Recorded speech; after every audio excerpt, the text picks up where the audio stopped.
Private First Class Eddie Kowalski crouched inside his Sherman tank outside the French village of Arracourt.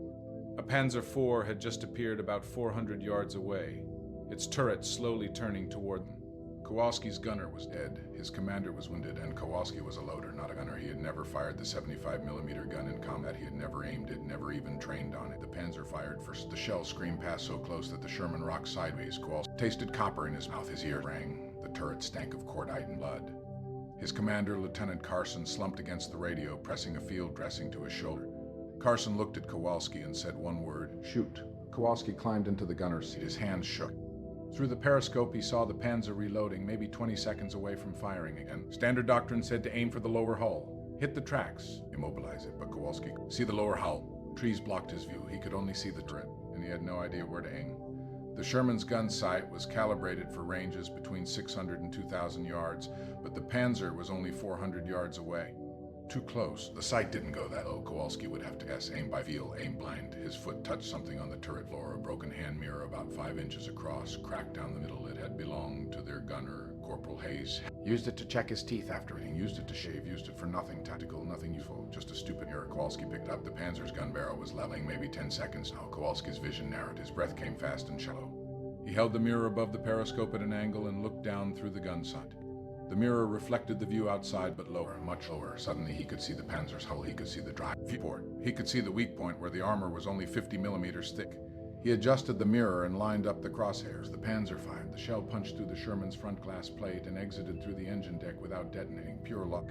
3 inches higher and Kowalski would have died, but the Sherman was still running, still fighting. Kowalski pressed the firing button. The 75mm gun roared. The turret filled with smoke. Backward from the recoil. When the smoke cleared, the Panzer sat motionless. Black smoke poured from its driver's hatch. One shot, one kill, with a broken hand mirror. Lieutenant Carson stared at Kowalski. What the hell did you just do? Kowalski didn't answer. Because 2 more Panzers had just appeared on the ridgeline, and they were closer than the first one, maybe 300 yards away. Both turrets were turning toward the Sherman. Both guns were loaded and ready. Kowalski still held them in his hand. What happened next wasn't in any training manual. The Battle of Arras had begun 3 days earlier. General George Patton's Third Army had just crossed into France. They were pushing east toward the German border. Fast, some said too fast. Supply lines were stretched and fuel was running low, but Patton didn't care about logistics. He cared about momentum. The Germans cared about stopping him. The 5th Panzer Army assembled near Arracourt with over 200 tanks, Panthers, IVS Tigers, some of the best armor Germany still had in the West. Their mission was simple: destroy the American spearhead, cut off Patton's advance, push the Americans back across the Moselle River. The Americans had the 4th Armored Division, mostly Shermans, the M4A1 model with the 75mm gun. Good tanks for infantry support, reliable, easy to maintain, but not built for tank versus tank combat, not against Panthers. The Panther weighed 45 tons, the Sherman weighed 33. The frontal armor was 80 millimeters thick and sloped at 55 degrees. The Sherman's was only 51 millimeters. A Panther could kill a Sherman at 2,000 yards. A Sherman needed to get within 500 yards to even dent a Panther's front plate. The math was brutal.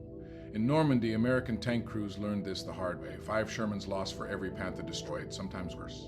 The Sherman earned a nickname among German tankers, Tommy Cooker, because they burned so easily, because crews rarely escaped when the ammunition detonated. American crews had their own nickname. Ronson, like the cigarette lighter, lights the first time every time.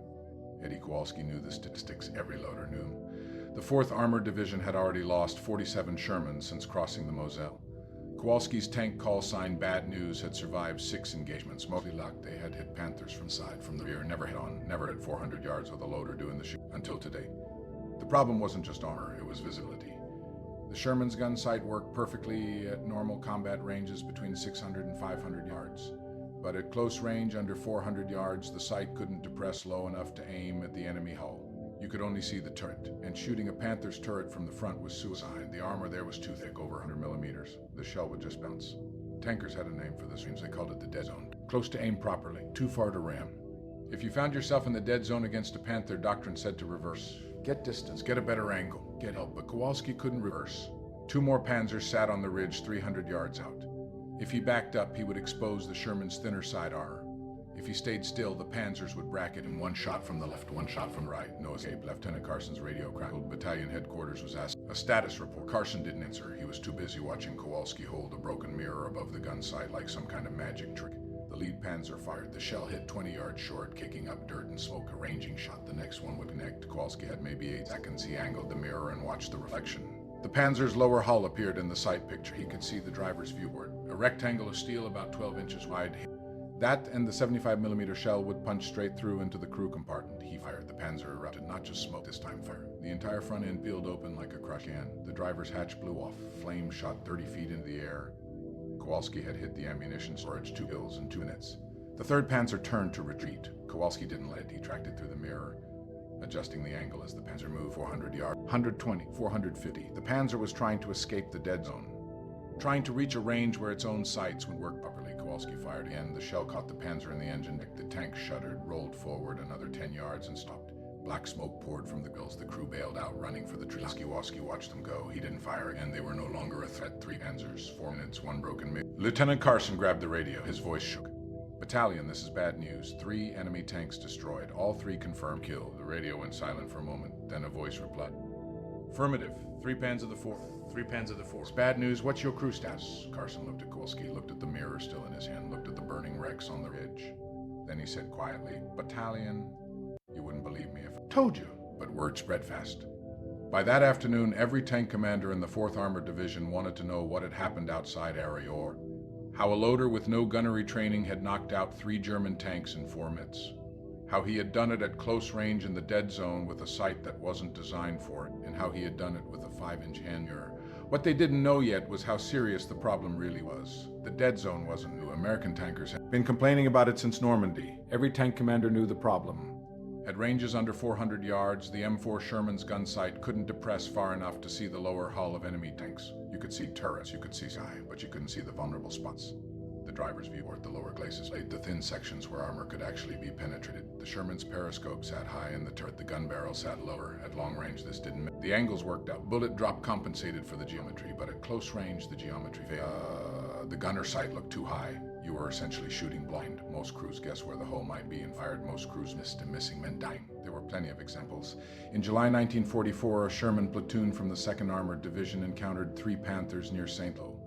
The range was barely 300 yards. The Shermans never got a shot off all 5 American tanks were destroyed in 90 seconds. The Panthers fired from hull-down positions, showing only their turrets. The Sherman gunners aimed where they believed the hulls were located. Every shot bounced or missed entirely. Another engagement in August near Mortain told the same story. 4 Shermans encountered 2 Panzer IVs at 250 yards. The American tanks rushed forward, trying to close distance and flank the enemy.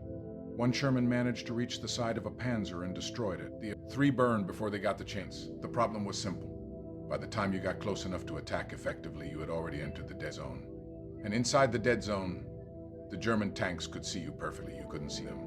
The U.S. Ordnance Department knew about the issue. Reports had been flooding in since early summer.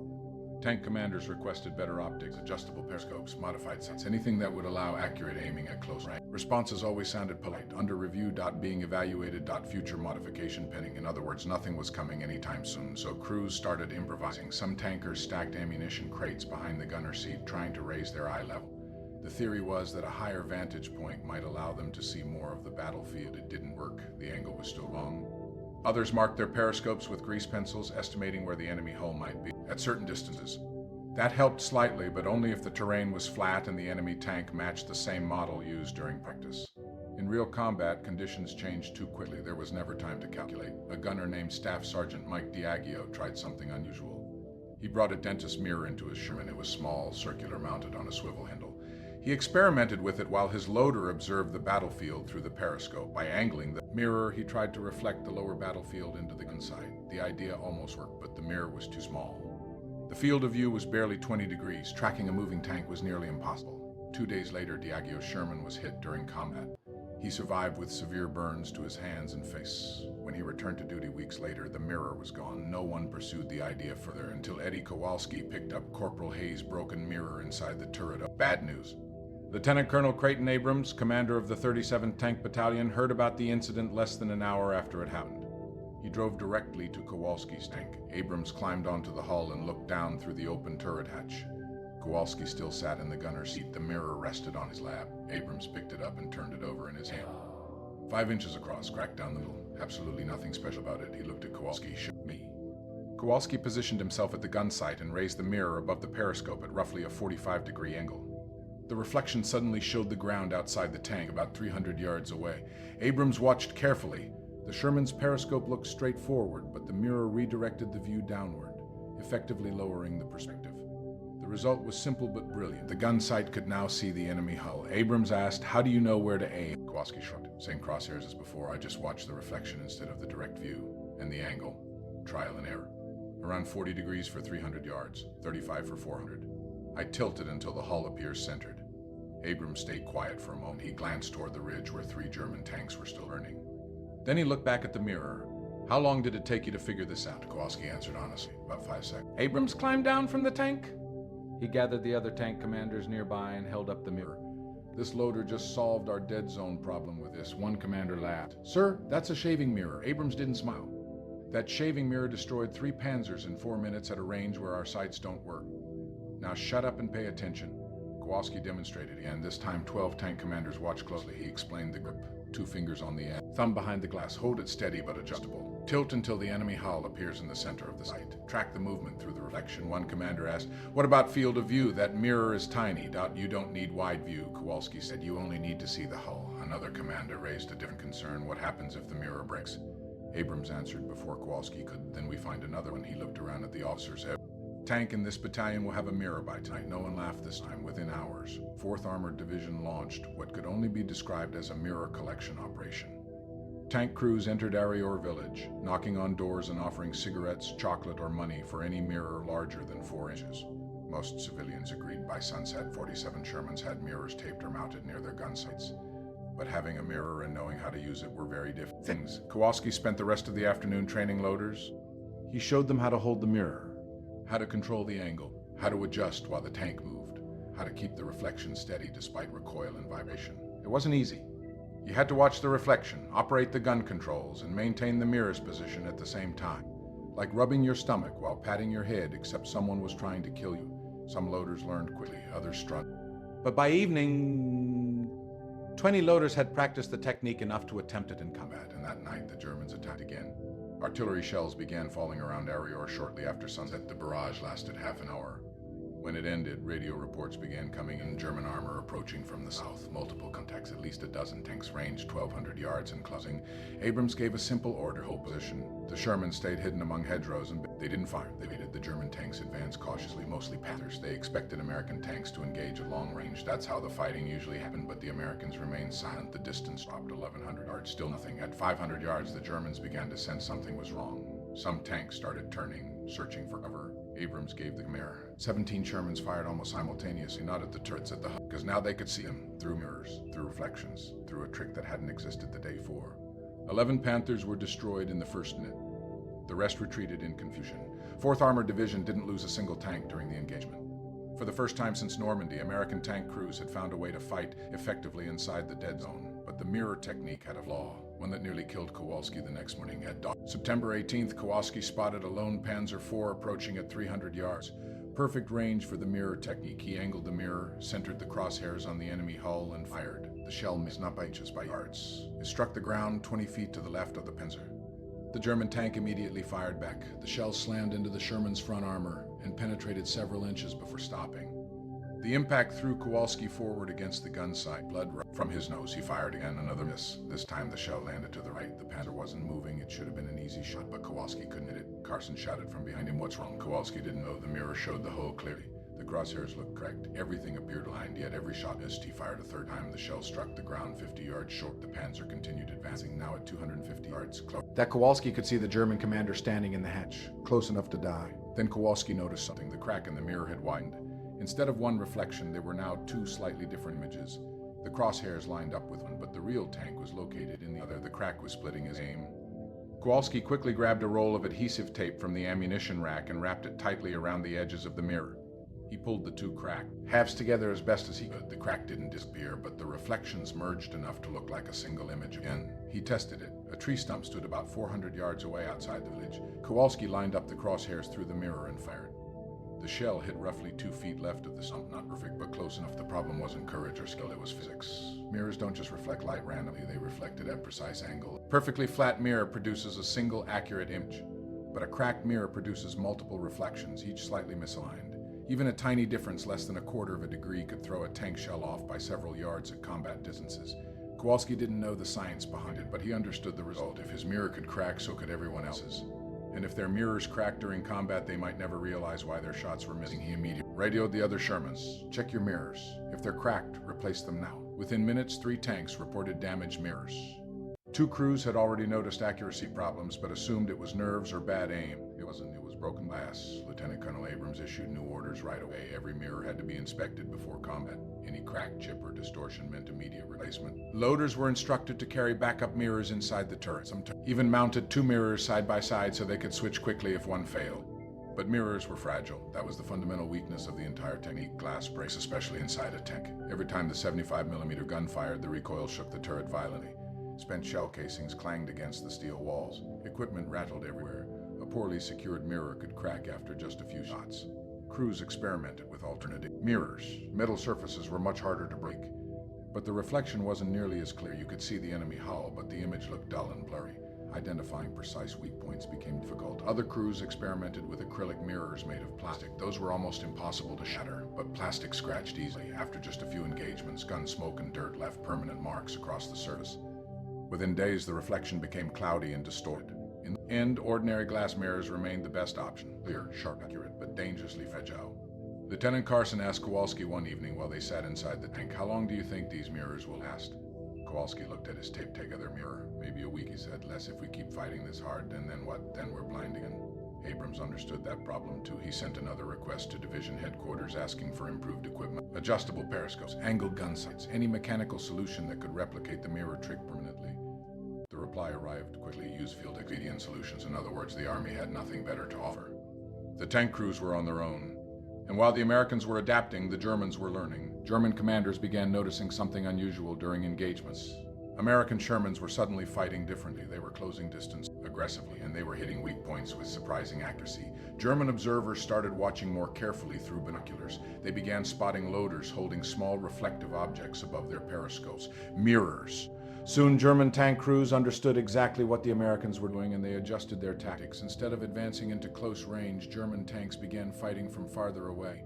600 yards, 700 yards, sometimes even 800. At those distances, the mirror technique didn't matter anymore. The Sherman's gun sight worked normally, but so did the Panthers, and the Panther had the advantage at long range. On September 19th, 4th Armored Division lost 8 Shermans during a series of long-range engagements. Not because the mirror technique failed, because the Germans refused to fight close enough for it to matter. The innovation that had saved Kowalski's life was becoming less effective with every passing day. But there was another problem, one nobody expected. The mirrors were visible. Sunlight reflecting off the glass created small flashes that could be seen through binoculars. German gunners began watching specifically for those reflections. Once they spotted them, they knew exactly where to aim. At 10:15 in the morning on September 20th, Private Ray Hollis sat inside his Sherman, about 3 miles east of Arracourt. He had practiced the mirror technique for 2 days. He felt confident using it. Appeared at roughly 350 yards, moving slowly through an orchard. Perfect range, Hollis raised his mirror. He angled it carefully and saw the Panther's lower hull appear clearly in the reflection. He began lining up the shot, but the Panther fired first. The German gunner wasn't aiming at the Sherman's center. He aimed higher, directly at the periscope, right where Hollis was holding the mirror. The shell struck 6 inches above the periscope housing. The turret roof exploded inward, filled the interior of the tank. Hollis died instantly, so did his commander. The driver escaped through the hatch moments before the tank caught fire. 2 hours later, another Sherman was attacked in exactly the same way. A German gunner spotted the reflection of a mirror and aimed directly for it. That shell missed by only a couple of feet, but the message was clear. The Germans were targeting the mirrors. By afternoon, the entire 4th Armored Division understood the danger. German crews were scanning American tanks with binoculars. They searched for the tiny flashes of reflected sunlight. If they saw one, they aimed high. Kill the loader first, destroy the mirror before the Sherman could fire. Abrams called another meeting with his tank commanders. The mood was different this time. 3 days earlier, the mirror technique had felt like a miracle. Now it felt like a gamble. Abrams spoke bluntly. "The Germans know about the mirrors. They're targeting our loaders." One officer asked the obvious question, "Do we stop using them?"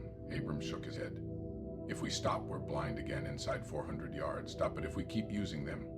Another officer said, "Our loaders become targets." Abrams nodded. "Then we adapt again." Several ideas were discussed. Some crews suggested keeping the mirrors hidden until the very last moment. Raise them only seconds before firing. The problem was time. Aiming with the mirror required adjustment. You had to find the correct angle, target, line up the shot. Rushing that process meant missing, and missing meant dying. Another idea involved painting the mirrors black to reduce glare. The paint did reduce reflections visible to enemy observers, but it also dimmed the mirror's image. In smoky battlefield conditions, the reflection became too dark to see clearly. You traded visibility to the enemy for visibility of the enemy. It wasn't a good trade. Then Staff Sergeant Mike Diageo, the same gunner who had experimented with dentist mirror weeks earlier, proposed something different. Mount the mirrors inside the turret, he suggested. Permanent position, fixed angle. The idea was simple. Instead of holding the mirror outside the periscope where enemies could see it, mount it inside the turret where it remained hidden. Abrams liked the concept immediately. Maintenance crews began experimenting that same night. 5 Shermans were pulled from combat and fitted with interior mirror mounts at different angles. Each mirror was calibrated for a specific range, 300 yards, 350 yards, 400 yards. The results were promising. At the exact calibrated distance, the mirrors worked perfectly. Shots landed within inches of their targets, but there was a major limitation. If the target was closer or farther than the calibrated range, the aim became inaccurate. At 300 yards, the 350-yard mirror aimed too high. At 400 yards, it aimed too low. Battlefield distances changed constantly. Fixed mirror couldn't adapt quickly enough. Handheld mirrors remained more flexible, but they were visible, and visibility meant danger. The 4th Armored Division now faced a difficult decision. Use handheld mirrors and risk exposing loaders to enemy fire. Use fixed mirrors and sacrifice flexibility, or abandon mirrors entirely and go back to fighting blind inside the dead zone. Late that evening, Lieutenant Carson turned to Kowalski. What do you think? Kowalski looked at the cracked mirror, still taped together in his hand. I think we need something better than this, he said quietly. Carson nodded, but we're not getting anything better. Kowalski looked through the turret hatch toward the dark fields beyond the village. German tanks were still out there watching. We keep using what we have, he said, even if it gets us killed. The next morning began quietly, too quietly. Mist hung over the fields outside Arracourt, turning the hedgerows into dark shadows and into pale gray ribbons. Visibility was barely 500 yards. Perfect conditions for an ambush. Lieutenant Colonel Abrams ordered his Shermans to spread out along the village edge, hulls hidden behind stone walls and farm buildings. Engines idled low. Radio stayed quiet. Everyone waited. Inside the Sherman bad news, Eddie Kowalski checked his mirror again. The tape still held the cracked glass together, but the fracture line had spread slightly overnight. When he tilted it under the turret lamp, 2 faint reflections still appeared, not perfect but usable. He slipped the mirror into a leather pouch he had sewn onto his glove. That way he could raise it quickly without fumbling around the turret floor. Lieutenant Carson noticed the modification. New equipment. Kowalski shrugged, just making it faster. Carson nodded. Speed mattered now. Since the Germans began targeting mirrors, loaders had only seconds to aim and fire before enemy gunners could react. Around mid-morning, that was when the first German tank appeared. A Panther rolled slowly out of the fog about 600 yards away, its long gun barrel pointing forward like a spear. Behind it came another, then another. 3 Panthers moving in line along the road. At 600 yards, the mirror technique wasn't necessary. The Shermans could use their standard sights. But Abrams didn't give the order to fire. He waited 500 yards. The Panthers kept advancing. Still nothing from the American tanks.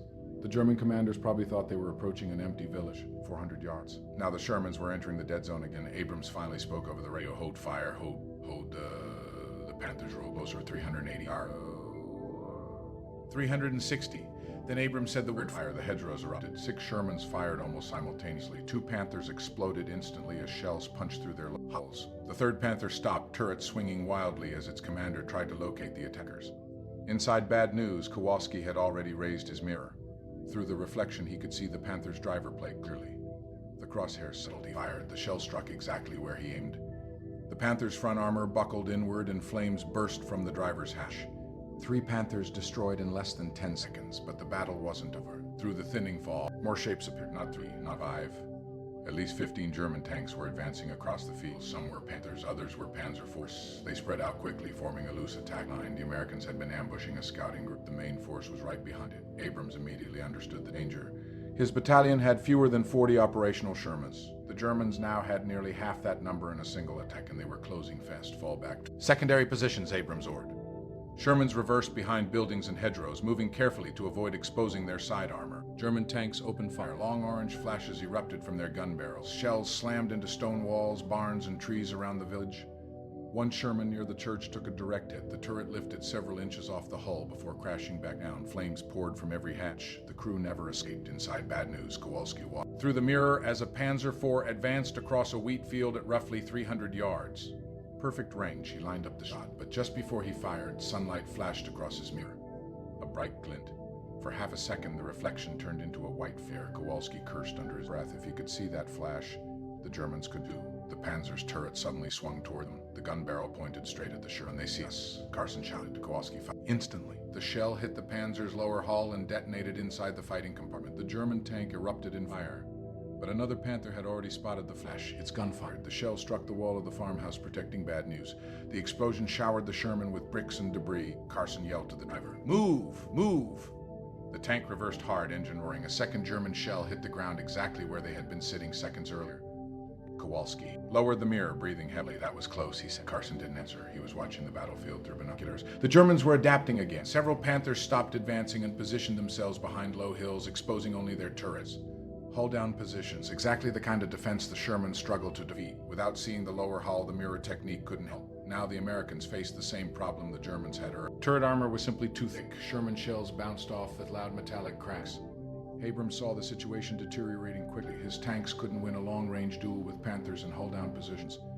But retreating would expose their side armor to flanking fire. He needed another solution fast. Then Abrams noticed something. The German tanks positioned on the hills were watching the Shermans carefully. Their turrets remained aimed high, toward the periscope, toward the mirrors. The Germans expected the Americans to raise mirrors before firing. Abrams grabbed his radio. All tanks knew tactic. His voice cut sharply through the radio static. Gunners aim normally. Loaders raise mirrors only after the shot. Inside Bad News, Carson frowned. "That makes no sense," he muttered. Kowalski understood immediately. "It's a trick," he said. Carson looked at him. "What trick?" "They're watching for the mirrors. If we fire without raising them, they'll aim too high." Carson smiled slowly. "Let's try it." A Panther sat on the hillside about 500 yards away, hull hidden, turret exposed. Carson aimed the Sherman's gun using the standard sights lined up roughly on the turret. Not ideal, but good enough for the deception. "Ready?" Carson asked. Kowalski nodded. Carson fired. The Sherman's gun roared. At the exact same moment, Kowalski raised the mirror. The Panther fired back immediately, but its gun was aimed at the periscope, at the mirror that hadn't been there when it decided to shoot. The German shell passed several feet above the Sherman turret. Carson's shot struck the Panther's turret ring, the narrow gap between turret and hull. One of the weakest points on the tank, the shell penetrated. Flames burst from the commander's howl. The deception worked. Across the battlefield, other Shermans copied the tactic. Fire first, mirror second. German gunners hesitated. Their practice strategy of targeting mirrors suddenly failed. In the confusion, American tanks began scoring hits again. Another Panzer IV exploded near the road. A Panther backed down behind the hill after taking a hit to its gun mantle, but the Germans still had numbers, and they kept advancing. Within minutes, the battle turned into close-range chaos. Tanks maneuvered between barns, hedgerows, and orchards. Ranges dropped below 300 yards. Some fights happened at less than 100. That distance armor thickness hardly mattered. A single well-placed shot could destroy almost any tank. Inside Bad News, Kowalski raised the mirror again as another Panther appeared between two farmhouses. 200 yards. He could see the driver's plate perfectly in the reflection. He adjusted the angle slightly. The crosshairs centered. He fired. The shell slammed into the Panther's lower hull. But this time it didn't penetrate. The armor held. The Panther fired back immediately. Struck the Sherman's turret ring with a deafening clang. Metal screamed as the impact jammed the turret mechanism. The gun stopped rotating. Carson tried the controls again. Nothing. The turret was stuck facing forward. Turret jam. Carson shouted. Now they had a serious problem. Without turret movement, aiming the gun required turning the entire tank. And doing that under enemy fire was nearly impossible. The Panther began advancing toward them, slow, confident. Its commander believed the Sherman was disabled. Kowalski watched through the mirror. The Panther's hull grew larger in the reflection. 180 yards. 150. Carson yelled to the driver. Turn the hull left, slowly. The Sherman's engine growled as the tank pitted. The gun barrel shifted slightly toward the approaching Panther. Not enough yet. The Panther fired. The shell smashed into the Sherman's front armor, cracking weld seams but failing to penetrate. Smoke filled the Kowalski wiped the mirror quickly and raised it again. The Panther now filled most of the reflection. 100 yards. Carson shouted. Almost there. Hold. The Sherman turned a few degrees more. Now the gun pointed directly at the Panther's driver plate. Kowalski didn't wait. He fired. The shell hit exactly where he aimed. The Panther's front armor split open. Flames burst from the hull as ammunition detonated inside. The German tank stopped moving just 50 yards away. Silence filled the turret of Bad News. Then Carson laughed. A short, exhausted laugh. Remind me never to shave without a mirror again. The burning Panther sat only 50 yards away from Bad News, its ammunition still detonating in sharp metallic pops. Inside the Sherman, the crew stayed silent for several seconds. The fight outside was still raging. Tank guns thundered across the fields. Machine guns rattled from hedgerows. Smoke drifted through the village streets like gray fog. Lieutenant Carson wiped sweat and dust from his eyes and grabbed the radio. Bad news to battalion. Panther destroyed, but our turret is jammed. Abrams answered immediately. Can you still fire? Carson glanced at the gun. We can fire forward. That did a pause. Then Abrams said, good enough. Hold position and cover the road. Carson looked at Kowalski. Looks like we're a pillbox now. Kowalski nodded and checked the ammunition racks. They still had 12 armor-piercing shells left, more than enough if the came from the right direction. Outside, the battlefield had turned into a maze of burning vehicles and drifting smoke. Shermans moved cautiously between farm buildings, using every wall and hedgerow for protection. German tanks did the same. The fight had become a series of short, violent duels. Spot and fire. Either you survived or you didn't. Across the field to the south, a Sherman from B Company advanced too far into open ground. A Panther spotted it instantly. The German gun fired. The shell struck the Sherman's side armor and tore straight through the hull. The tank erupted into flames, another Sherman destroyed. Abrams watched from his command tank and understood the battle was reaching its breaking point. His crews had destroyed many German tanks already, but they were running low on ammunition, and some Shermans were damaged. Turrets jammed, tracks broken, engines overheating. If the Germans push one more strong attack, the Americans might lose the village. Then Abrams heard a new sound in the distance, a deep rumbling, not tank guns aircraft. Moments later, 3 P-47 Thunderbolt fighter bombers roared across the sky. The pilots had been searching for German armor all morning. Now they found it. One Thunderbolt dove sharply toward a cluster of Panthers moving along the road. Rockets streaked downward, 2 direct hits. One Panther exploded instantly, another caught fire and stopped moving. The remaining German tanks scattered, trying to hide under trees and behind buildings, but the Thunderbolts circled back again. Machine guns hammered the battlefield. Heavy .50 caliber bullets tore into engine decks and exposed equipment. The psychological effect was enormous. German tank crews feared the Thunderbolts almost as much as enemy tanks. Within minutes, the organized German attack began to collapse. Some tanks reversed away from the village. Others retreated into nearby woods. A few remained burning in the open fields. Abrams seized the opportunity. All tanks advance, he ordered. The Shermans moved forward carefully, pushing through the smoke and wreckage. Some tanks fired at retreating German vehicles. Others simply secured the area. Inside bad news, Carson tapped the side of the turret. Well, looks like we survived another one. Kowalski finally lowered the mirror. His hands were shaking slightly now that the adrenaline was fading. He looked at the cracked glass. The tape had loosened during the battle. The fracture line was wide. Never, Carson noticed. That thing's about done. Kowalski nodded. Outside, American soldiers began counting destroyed vehicles. The results surprised even Abrams. Across the battlefield lay 21 German tanks, Panthers, Panzer IV, all destroyed or abandoned. 4th Armored Division had lost 6 Shermans during the engagement. Still painful, but far fewer than the losses usually expected when fighting Panthers. Several officers gathered around bad news later that afternoon. They wanted to see the mirror. Abrams held it again, studying the cracked glass carefully. Hard to believe something this simple made that much difference, one officer said. Abrams handed the mirror back to Kowalski. Simple ideas usually do. Word of the technique spread beyond the division within days. Other American tank units began experimenting with mirrors as well. Some crews mounted them inside the turret. Others used handheld mirrors like Kowalski. A few units even built small brackets to hold the mirrors at adjustable angles. It wasn't official equipment. It never appeared in field manuals. But tankers shared the idea the same way soldiers always shared useful tricks, through conversation, through experience. Through survival. Within a few weeks, mirror aiming had quietly appeared in several armored units across France. Not every crew used it, not every battle allowed it, but the concept had proven something important. Sometimes the difference between victory and defeat wasn't better armor or bigger guns. Sometimes it was a 5-inch mirror in a moment of improvisation. Eddie Kowalski never considered himself an inventor. He was just a loader who happened to pick up a broken mirror at the right moment. But his small improvisation helped solve a real battlefield problem. The dead zone that had plagued Sherman crews for months suddenly had a workaround. Not perfect, not permanent, but good enough to save lives. Years later, after the war ended, engineers were left to deal with the aftermath. Would redesign tank optics entirely. Modern tanks use advanced stabilized sights, thermal imaging, laser rangefinders, and computerized targeting systems. Problems like the dead zone disappeared with better technology, but during that muddy September in France, technology hadn't caught up yet, so a loader with shaking hands and a cracked mirror did the best he could, and somehow it worked. The Sherman Bad News continued fighting through the rest of the campaign. Its turret was repaired 2 days later. The crew stayed together until the end of the war, and the broken mirror, Kowalski kept it. He carried it in his duffel bag all the way back to the United States. Years later, he showed it to a group of young soldiers during a training lecture. One of them asked him if the story was true. Kowalski smiled and held up the cracked glass. Every bit of it, he said. Just remember one thing. He paused for a moment. In combat, the smartest weapon isn't always the biggest gun. It's whatever you're smart enough to use.